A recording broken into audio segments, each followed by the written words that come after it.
Olá, tudo bem? Paz, tenho a palavra de Deus para compartilhar com você na reflexão de 11 de novembro, cuja leitura do dia, 1 aos Coríntios, capítulo 10, e Isaías 58 a 61.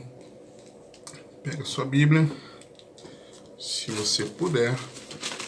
Se você não puder, pausa esse vídeo e pegue a sua Bíblia. Diz assim a santa e poderosa palavra de Deus em Isaías 59, versos 1 e 2. Eis que a mão do Senhor não está encolhida, para que não possa salvar, nem agravado seu ouvido para não poder ouvir. Mas as vossas iniquidades fazem separação entre vós e o vosso Deus, e os vossos pecados encobrem o seu rosto de vós, para que não vos ouça. Uma igreja separada de ou para Deus? Começo com essa pergunta.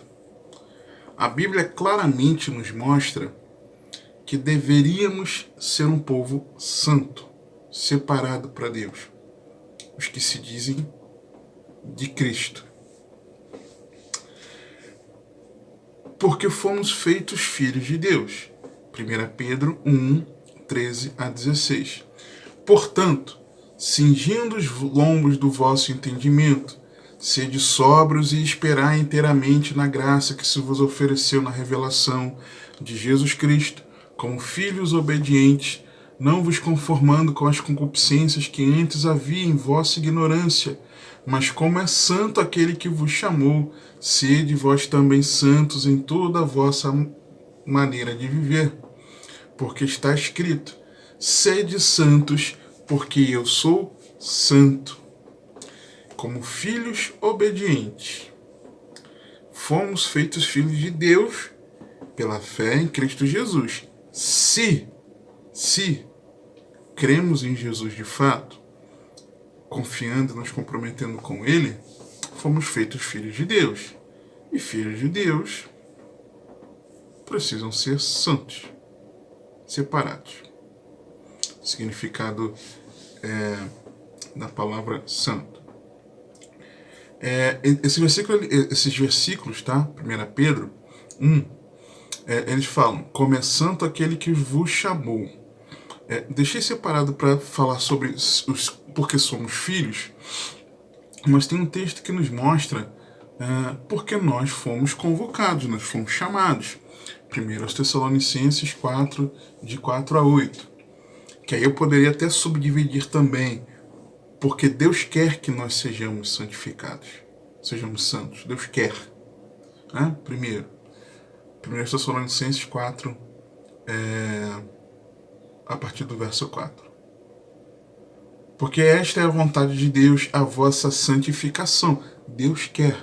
Por quê? Deus quer. Por que aquele que se diz de Cristo deve se santificar? Porque Deus quer. É a vontade dele.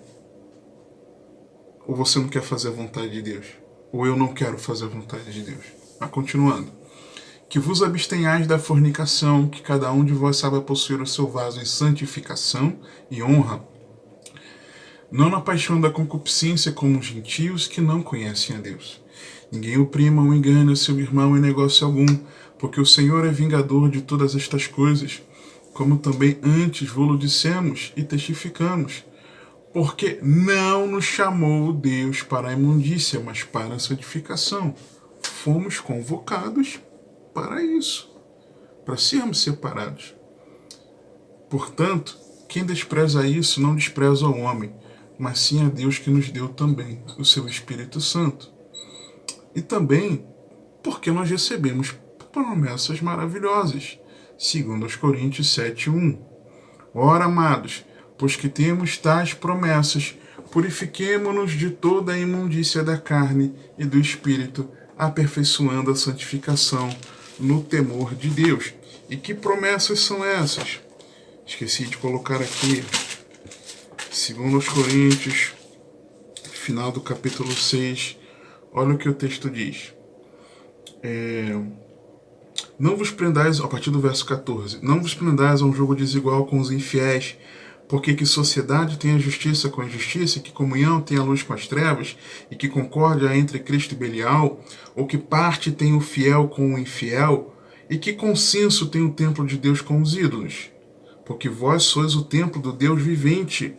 Como Deus disse, neles habitarei, e entre eles andarei, e eu serei o seu Deus, e eles serão o meu povo. Por isso saí do meio deles, e apartai-vos, diz o Senhor, e não toqueis nada imundo, e eu vos receberei, e eu serei para vós pai, e vós sereis para mim filhos e filhas, diz o Senhor Todo-Poderoso. Ok? Então, deveríamos ser santos, um povo santo, uma igreja santa.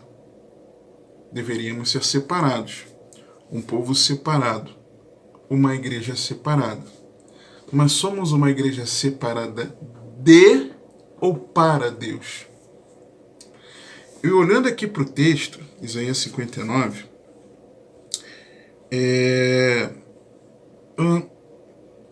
os versos que eu li inicialmente me fazem pensar nos nossos dias.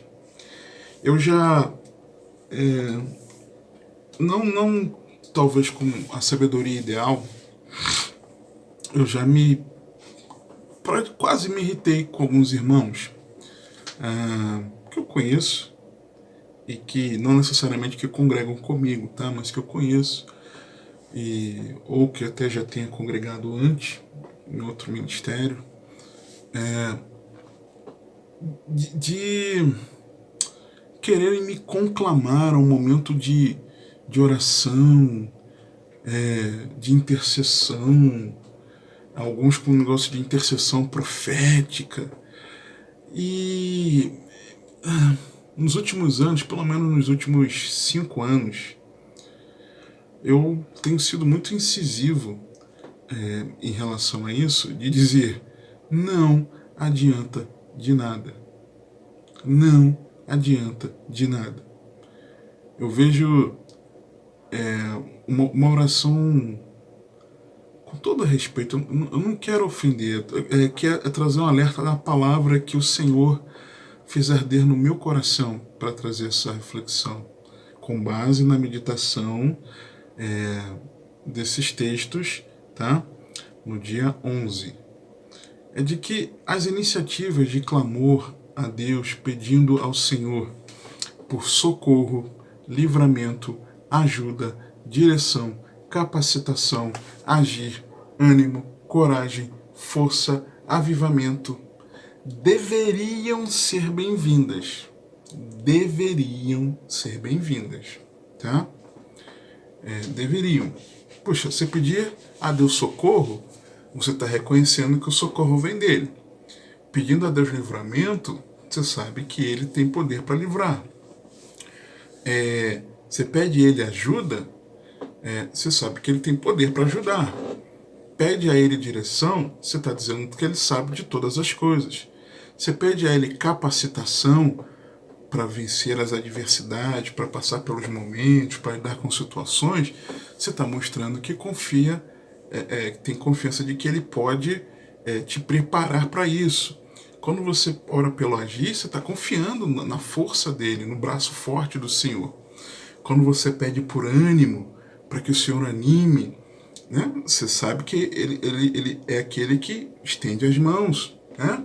Quando pede coragem, né? Você sabe que ele é aquele que faz incendiar o nosso coração, nos dá ousadia, é aquele que nos dá força. Você sabe que na nossa fraqueza ele nos fortalece. Avivamento, né? Muitos pedem muito por avivamento. Você sabe que ele pode acender a chama em nós. Até aí, isso deveria ser muito bem-vindo para a glória de Deus. Deveria ser bem-vindo. Deveria. Qual é o problema? Qual é o problema que eu vejo? Eu vejo um monte de gente, especialmente uma das as coisas que eu vejo, ouço por aí, clamando por avivamento, avivamento. Oh, dá-nos avivamento como no século tal passado. Mas isso deveria ser bem-vindo. Mas por que deveria? Por que eu digo que deveriam e não que sejam bem-vindas? Por quê? Porque o povo de Deus tem orado do jeito errado, errado, errado, errado. Está faltando confissão de pecados, clamando pelo perdão do Senhor em sincero arrependimento. É o que Isaías está dizendo aqui. Mas não é Deus que não tem poder para livrar, para salvar, para ouvir, que não está atento. Não é que Deus esteja desatento, que ele não pode só fazer. Não se trata disso, mas se trata de que as nossas, me incluo como povo, mas as nossas iniquidades fazem separação entre nós e o nosso Deus. E os nossos pecados encobrem o seu rosto de nós, para que não nos ouça. É simples assim, igreja. É simples assim. Pelo amor de Deus, acorda. Acorda. Vigílias de oração. Estamos numa batalha espiritual contra as trevas. Puxa, que novidade.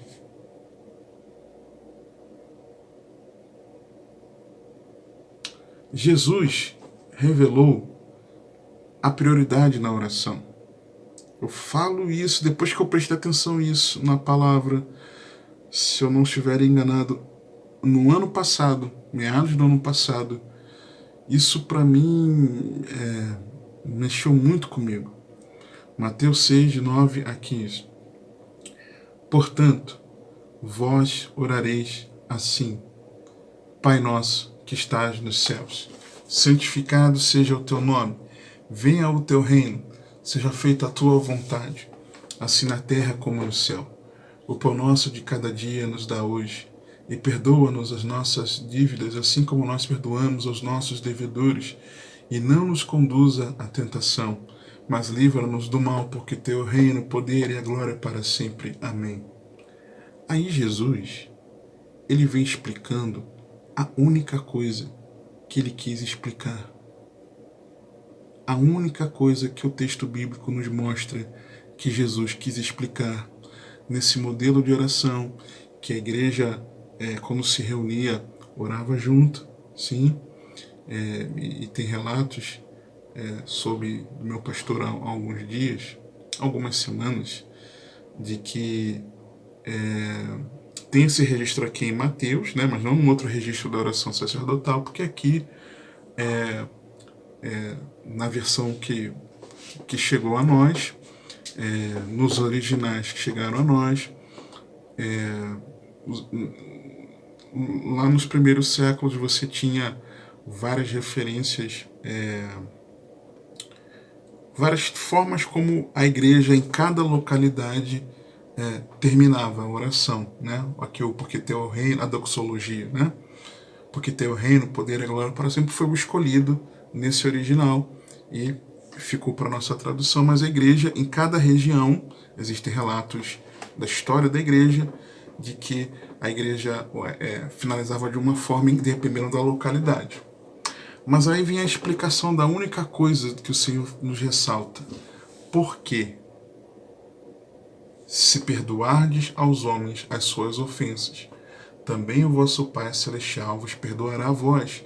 Se, porém, não perdoardes aos homens as suas ofensas, também o vosso Pai vos não perdoará as vossas ofensas. Jesus, quando fez isso, Jesus mostrou qual é a prioridade da vida de oração.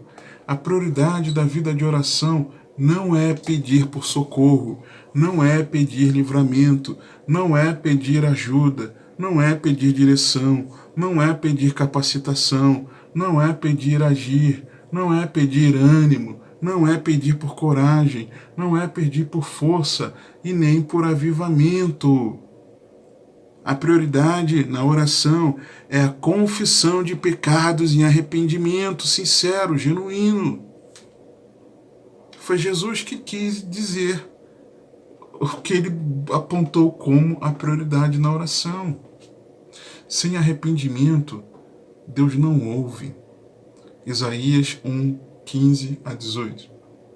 Por isso, quando estendeis as vossas mãos, escondo de vós os meus olhos, e ainda que multipliqueis as vossas orações, não as ouvirei, porque as vossas mãos estão cheias de sangue.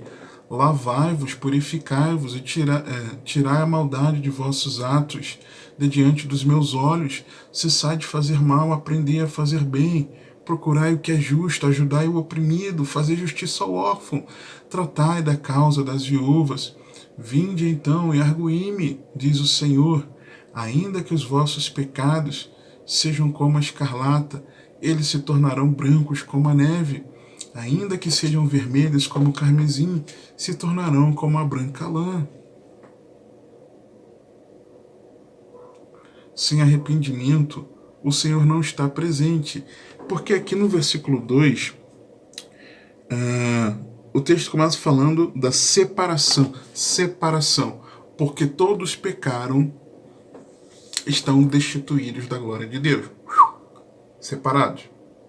E é interessante você pensar nisso, porque Jesus, quando ele estava ali,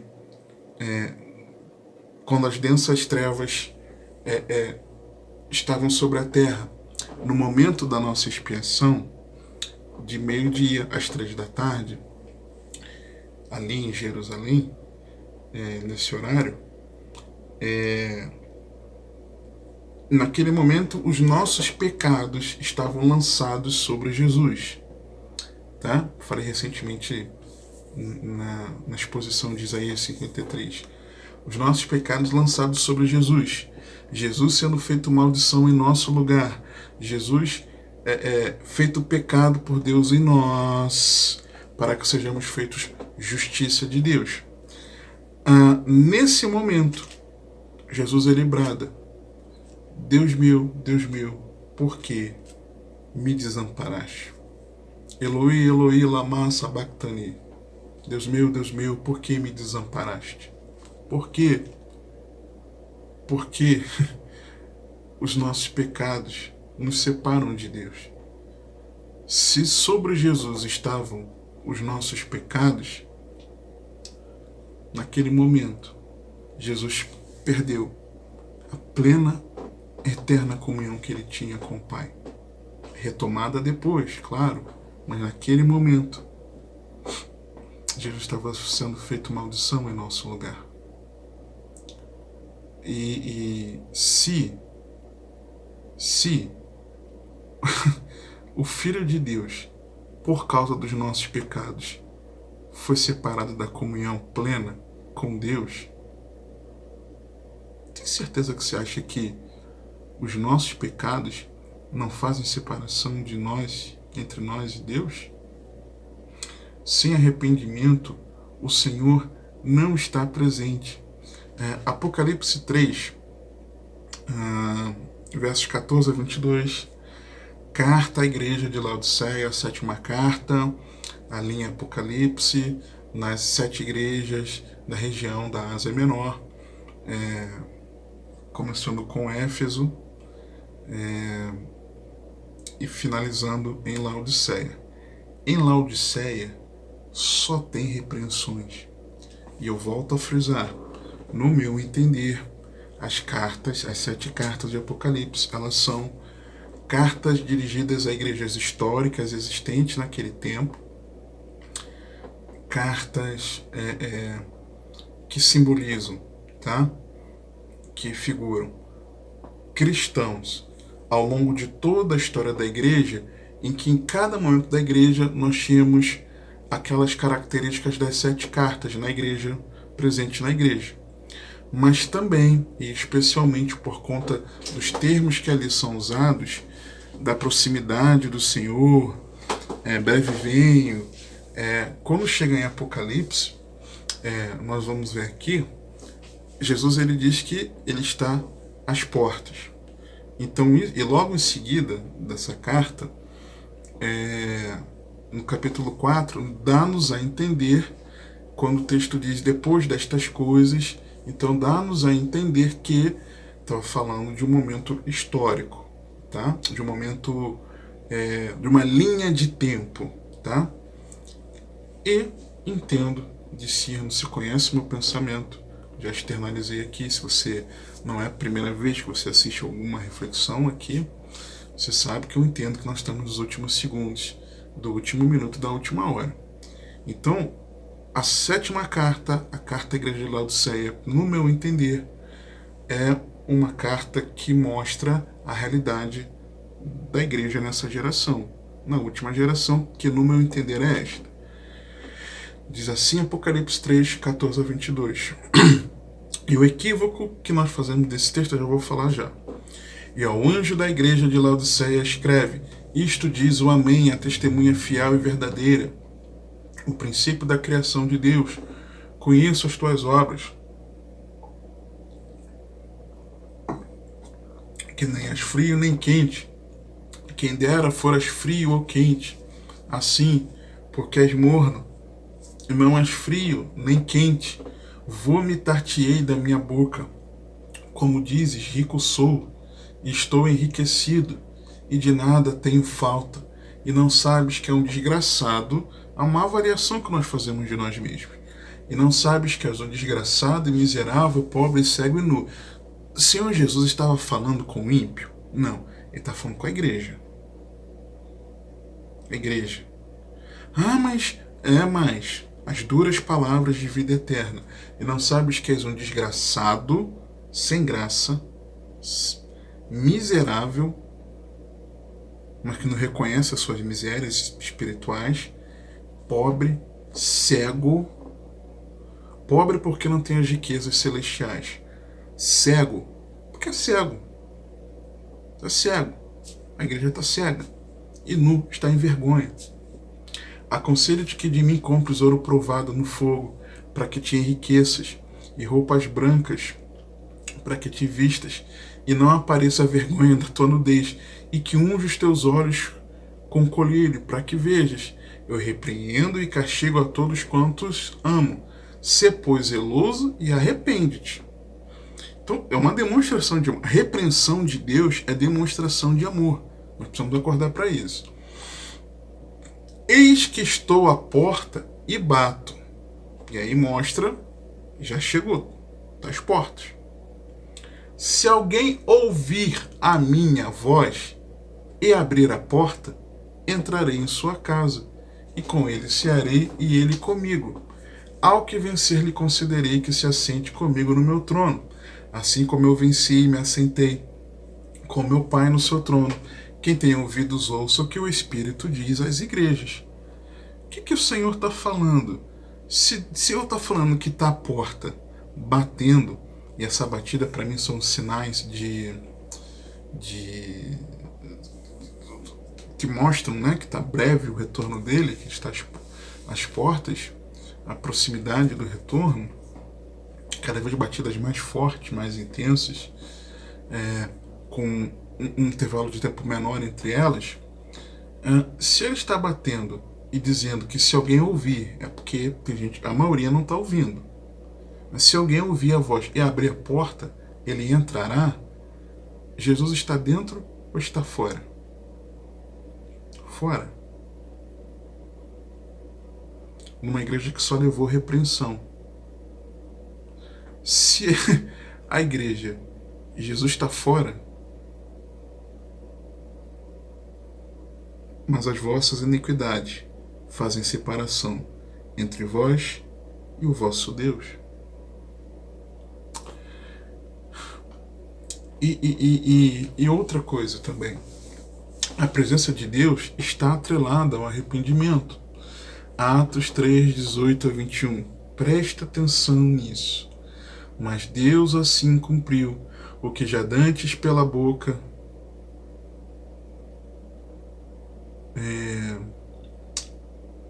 os seus profetas havia anunciado, que o Cristo havia de padecer.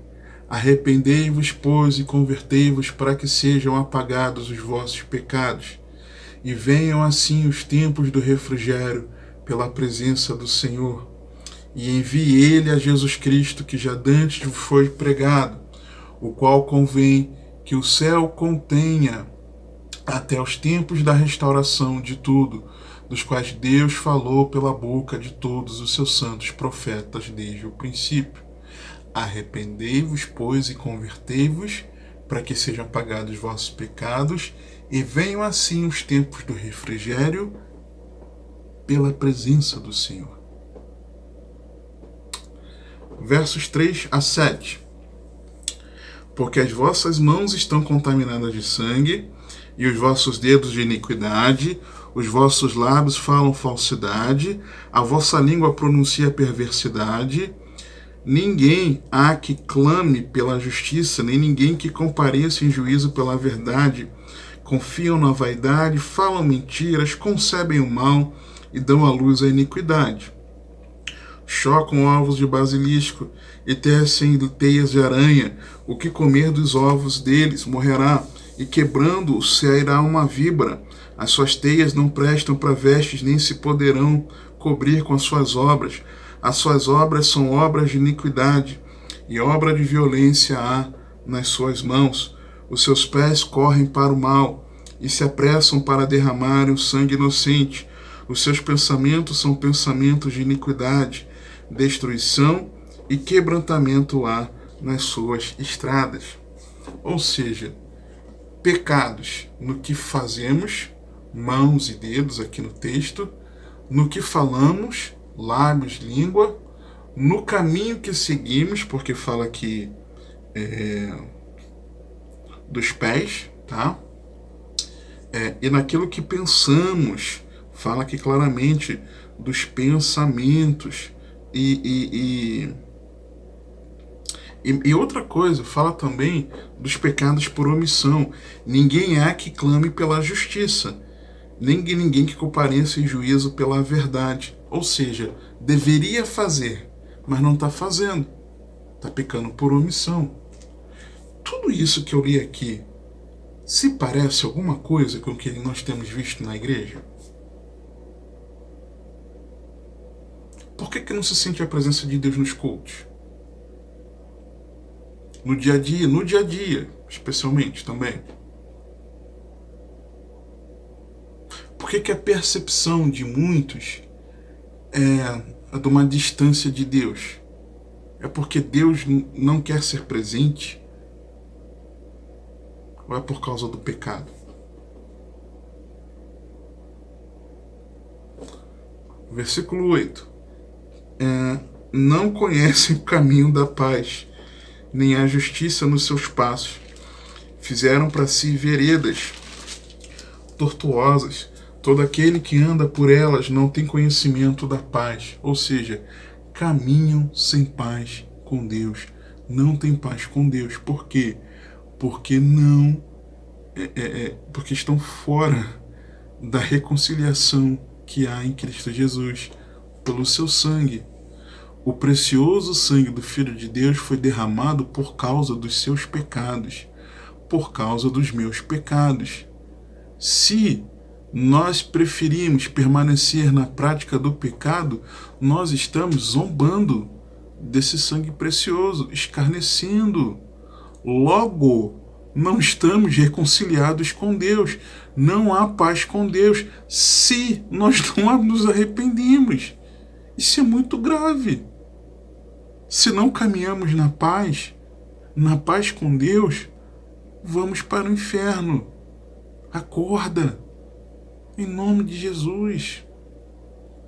Uma coisa é ter consciência do pecado, se arrepender, clamar, pedir ajuda de Deus, para que Deus te capacite a vencer, a abandonar. É uma coisa. Outra coisa é quando não se importa. Outro dia, isso está tão enraizado.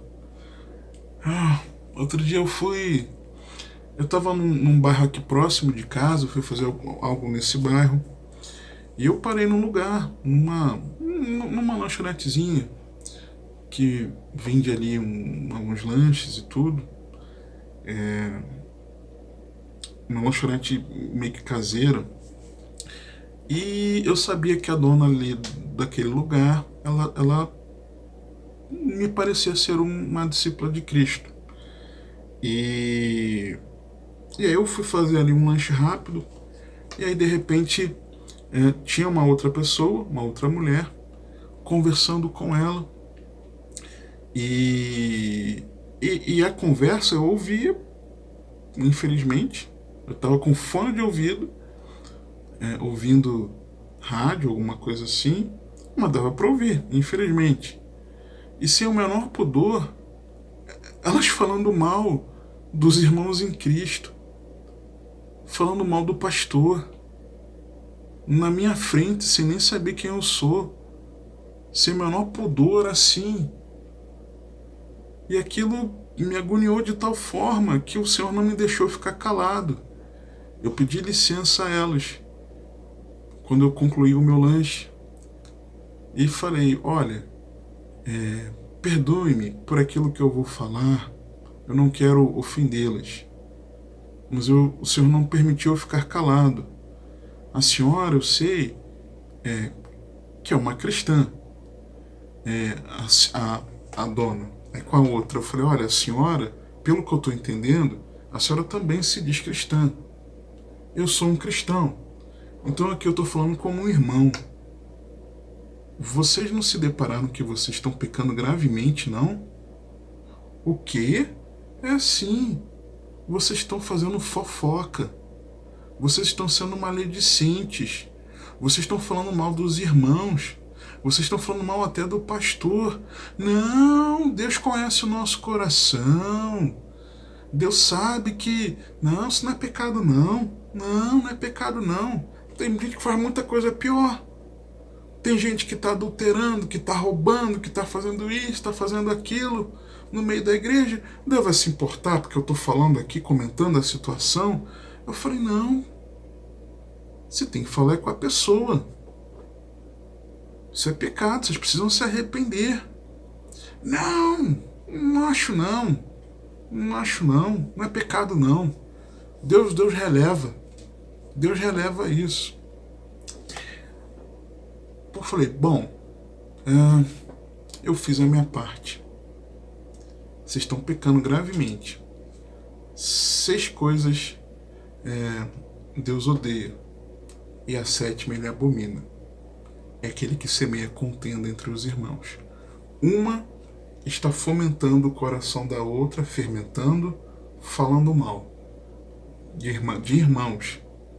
Se eu não fosse um cristão e você estivesse aqui falando, olha o testemunho que vocês estão dando também. Além de ser o pecado, olha o testemunho. Olha o que vocês estão fazendo aqui. E nisso tinha acabado de chegar alguém que sentou perto e elas ficaram uma ficou até preocupada olhando, né, quem era a pessoa. Isso está enraizado. Tem gente que não se arrepende, se diz de Cristo e não se importa de pecar. Tem gente que se diz de Cristo e acha que pecado é roubar, somente roubar, adulterar, se prostituir. Também é pecado, claro. Mas a maledicência, a inveja, o orgulho, a falsidade, isso é pecado, gente. Isso é pecado. Pecado. Contendas. Isso é pecado. Guardar mágoa. Não perdoar. A única coisa que Jesus quis explicar. Se você não perdoar, não vai ser perdoado. É pecado, gente. Desprezar a palavra de Deus é pecado. Porque você conhece a Deus por meio da palavra. E no relacionamento, numa vida de oração, ele vai se revelando, né, ao teu coração. Desprezar a vida devocional é pecado. Desprezar a comunhão dos irmãos é pecado, porque a igreja é o corpo de Cristo. É pecado, gente. É pecado. estar no culto, na hora lá da reunião, da celebração, e ao invés de estar louvando ao Senhor, estar com a cabeça em outro lugar, é pecado, porque Deus disse que o primeiro mandamento é amar a Deus sobre todas as coisas, de todo o coração, alma, entendimento e forças. Não fazer isso é o mais grave dos pecados. Isso é pecado, gente, acorda. Homossexualismo é pecado. Idolatria é pecado. Tem gente que idolatra ideologia, cultura, pensamentos filosóficos, emprego, carro, casas. Isso é pecado, gente. Pecado. Pecado. Se não se arrepende, se não há arrependimento, caminha sem paz com Deus. Versículos 9 e 10. Eu tive um sonho que eu já vou falar desse sonho. Por isso o juízo está longe de nós, e a justiça não nos alcança. Esperamos pela luz, e eis que só há trevas pelo resplendor. Mas andamos em escuridão, apalpamos as paredes como cegos, e como os que não têm olhos andamos apalpando. Tropeçamos ao meio-dia como nas trevas. Não era para tropeçar, porque era para estar em plena luz, ao meio-dia. Mas tropeça como nas trevas, e nos lugares escuros como mortos. Eu tive um sonho essa noite.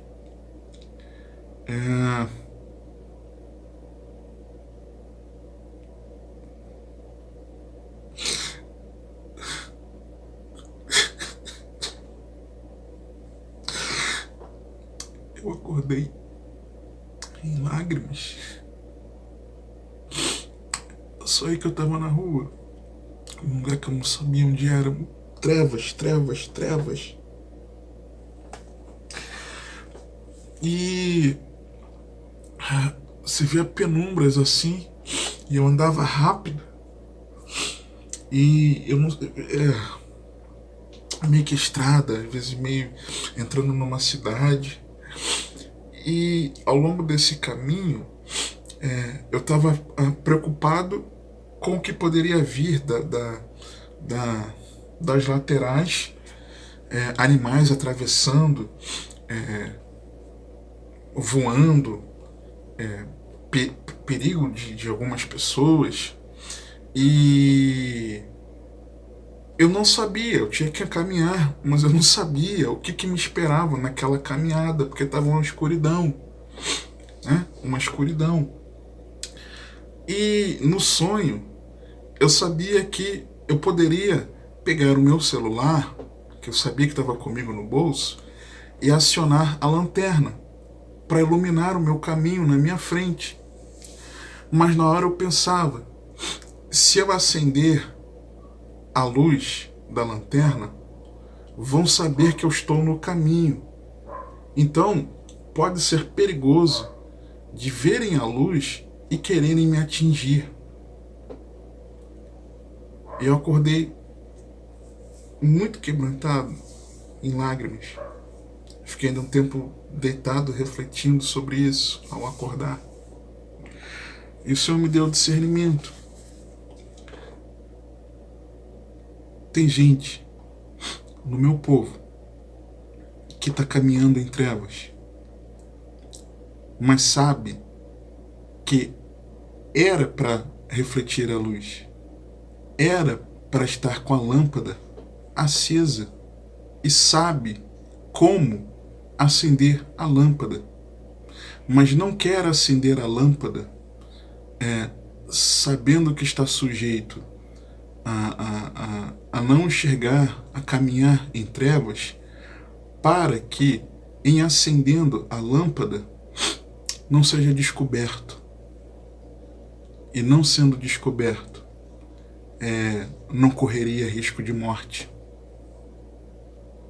Tem gente que está me ouvindo agora, que vai ouvir a gravação desse vídeo, que está andando em trevas e não acende a lâmpada, porque prefere ficar nas escuras, com receio de, em acendendo a lâmpada, sofrer por causa disso.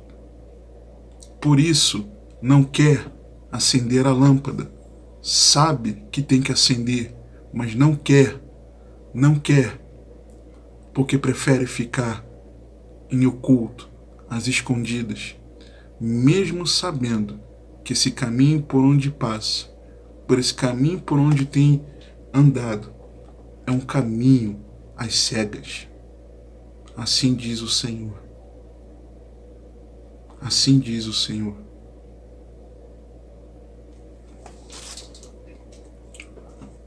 (11 a 13).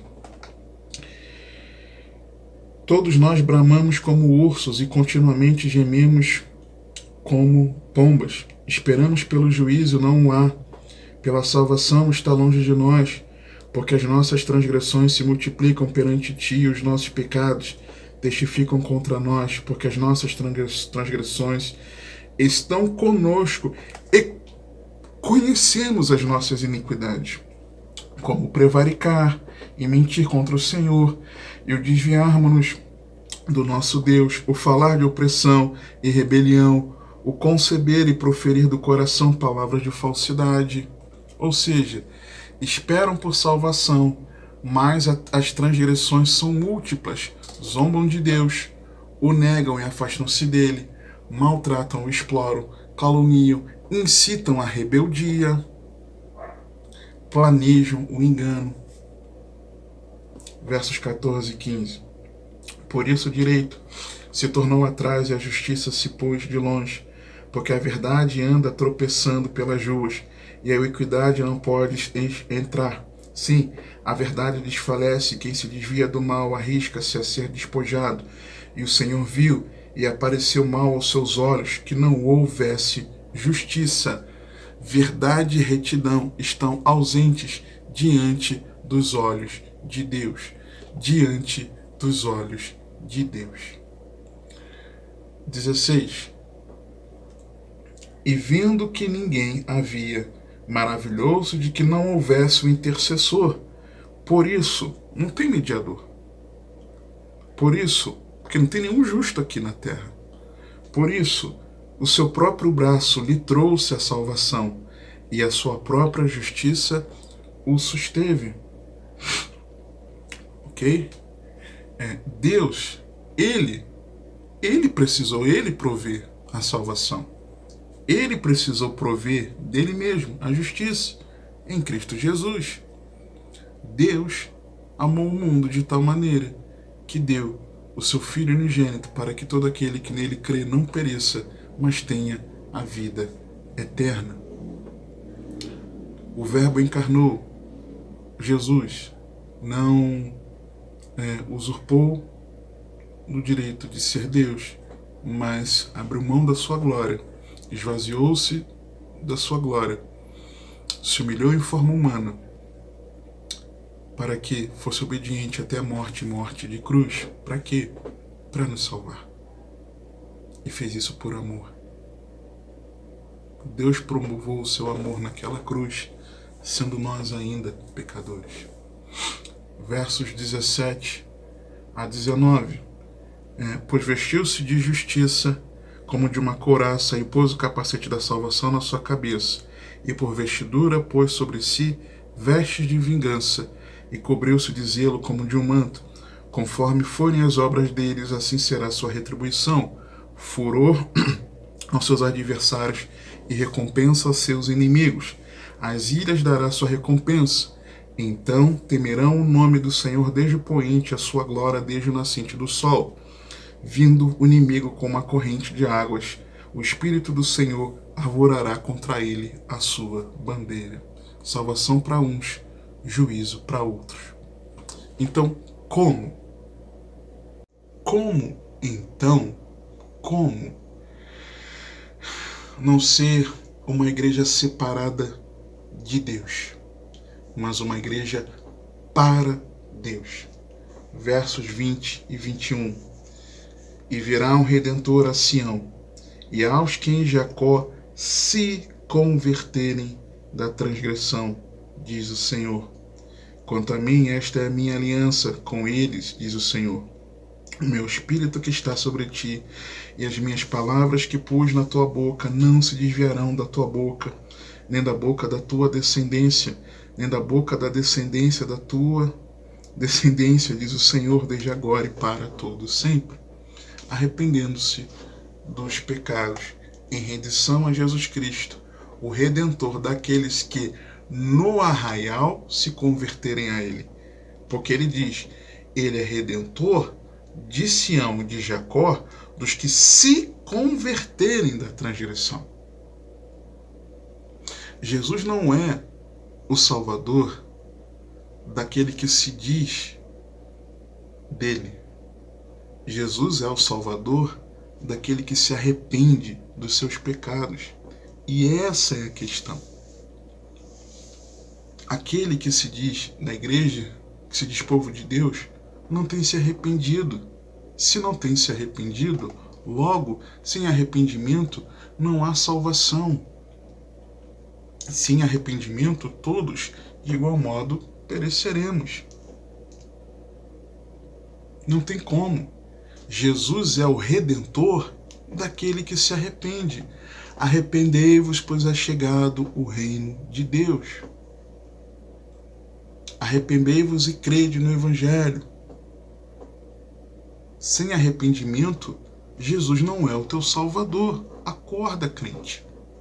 Desperta para a vida. Não é, já que nós estamos salvos, sem arrependimento? Tem gente que tem, eu vou usar a expressão aqui que tem a cara de pau de dizer que há tantos anos caminha com Cristo, mas não se arrepende do que fez no passado. Como assim? Como é que é isso? Tem gente que diz que agora não tem do que se arrepender. Como assim? Se nós dizemos que não temos do que nos arrependermos, somos mentirosos. E estamos chamando o Senhor de mentiroso. A palavra dele não está em nós. 1 João diz isso. Então, é arrependendo-se. Jesus salva aquele no seu povo, que se diz seu povo, que se converte a ele, que se arrepende. E estes que se arrependem são feitos participantes da nova aliança, recebendo o Espírito Santo. Porque olha o que ele diz, versículo 21, quanto a mim, esta é a minha aliança com eles, diz o Senhor, o meu Espírito que está sobre ti, e as minhas palavras que pus na tua boca não se desviarão da tua boca, nem da tua descendência, nem da tua descendência, da tua descendência, o meu Espírito. Ezequiel profetizou que na nova aliança Deus colocaria o seu Espírito em nós. Ezequiel 36, 25 a 27.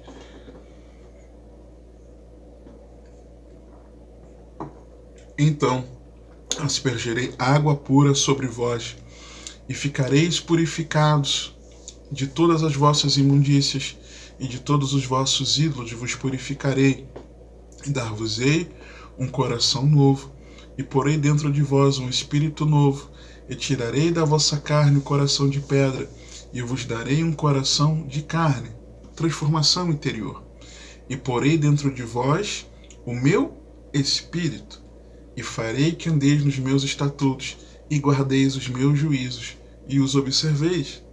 O Espírito Santo de Deus em nós nos capacita a nós andarmos na palavra de Deus, guardando a sua palavra, praticando a sua palavra. É o Espírito Santo em nós, dado como promessa de Deus àqueles que se convertem de verdade. Se diz que é do povo de Deus, mas que se arrepende dos seus pecados.